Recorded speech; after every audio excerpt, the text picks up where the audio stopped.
May മാസം മുതൽ തിരഞ്ഞെടുത്ത ചില ഫോണുകളിൽ നിന്ന് മാത്രം സേവനം പിൻവലിക്കാൻ തയ്യാറെടുത്ത വാട്സാപ്പ്. പഴയ ഐഫോണുകളുള്ള യൂസേഴ്സിന് വാട്സാപ്പ് ഉപയോഗിക്കാൻ കഴിയില്ല.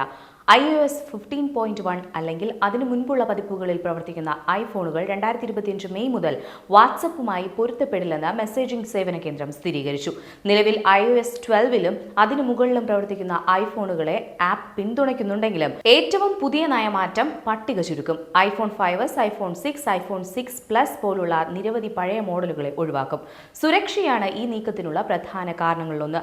പഴയ iOS പതിപ്പുകൾക്കായി സോഫ്റ്റ്വെയർ അപ്ഡേറ്റുകൾ പുറത്തിറക്കുന്നത് ആപ്പിൾ തന്നെ നിർത്തിവച്ചിരിക്കുകയാണ്.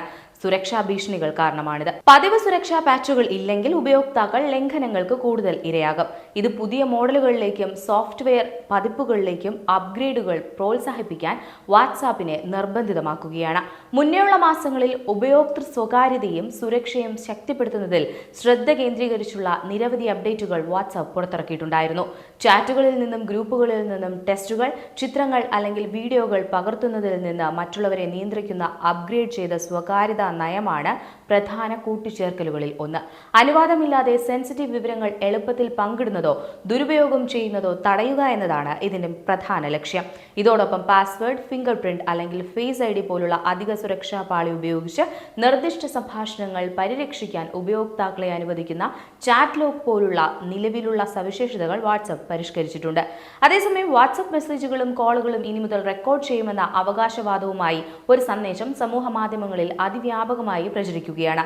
പുതിയ നിയമപ്രകാരമാണിതെന്നാണ് അവകാശവാദം. വാട്സാപ്പിന് പുറമെ ഫേസ്ബുക്ക്, ഇൻസ്റ്റഗ്രാം, ട്വിറ്റർ എന്നീ സമൂഹ മാധ്യമങ്ങളും നിരീക്ഷണത്തിലായിരിക്കുമെന്നും സന്ദേശത്തിലുണ്ട്.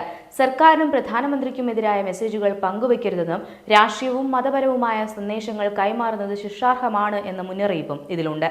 വർഷങ്ങളായി പ്രചരിക്കുന്ന ഒരു വ്യാജ സന്ദേശമാണിതെന്നതാണ് വാസ്തവം. മലയാളത്തിന് പുറമെ ഹിന്ദി, ഇംഗ്ലീഷ് ഭാഷകളിലും ഇതേ സന്ദേശം പ്രചരിക്കുകയാണ്. വാട്സാപ്പോ സർക്കാരോ ഇത്തരത്തിലുള്ള ഒരു മാറ്റവും കൊണ്ടുവന്നിട്ടില്ല. മാത്രമല്ല, വാട്സാപ്പ് സന്ദേശങ്ങൾ end-to-end എൻക്രിപ്റ്റഡ് ആണ്. അതായത് രണ്ടുപേർക്കിടയിൽ നടക്കുന്ന ആശയവിനിമയം മറ്റാർക്കും റെക്കോർഡ് ചെയ്യാനോ പരിശോധിക്കാനോ കഴിയില്ല. പ്രസ്തുത സന്ദേശം വ്യാജമാണെന്ന് കേരള പോലീസ് ഔദ്യോഗിക സമൂഹ മാധ്യമ അക്കൗണ്ടുകളിലൂടെ 2003 തന്നെ വ്യക്തമാക്കിയിട്ടുണ്ട്. സമാന രീതിയിലുള്ള സന്ദേശം 2018 മുതൽ പ്രചരിക്കാൻ ആരംഭിച്ചിരുന്നു. 2020 മലയാളം ഉൾപ്പെടെ വിവിധ ഭാഷകളിൽ ഇത് വ്യാപകമായി. പ്രചരിക്കുന്ന സന്ദേശം വ്യാജമാണെന്ന് പ്രസ് ഇൻഫർമേഷൻ ബ്യൂറോ PIB 2020 തന്നെ വ്യക്തമാക്കിയിരുന്നു. തുടർന്നുള്ള വർഷങ്ങളിൽ 2021, 2022, 2023 വർഷങ്ങളിലും ഈ വ്യാജ മുന്നറിയിപ്പ് സമൂഹ മാധ്യമങ്ങളിൽ വ്യാപകമായി പ്രചരിച്ചിരുന്നു.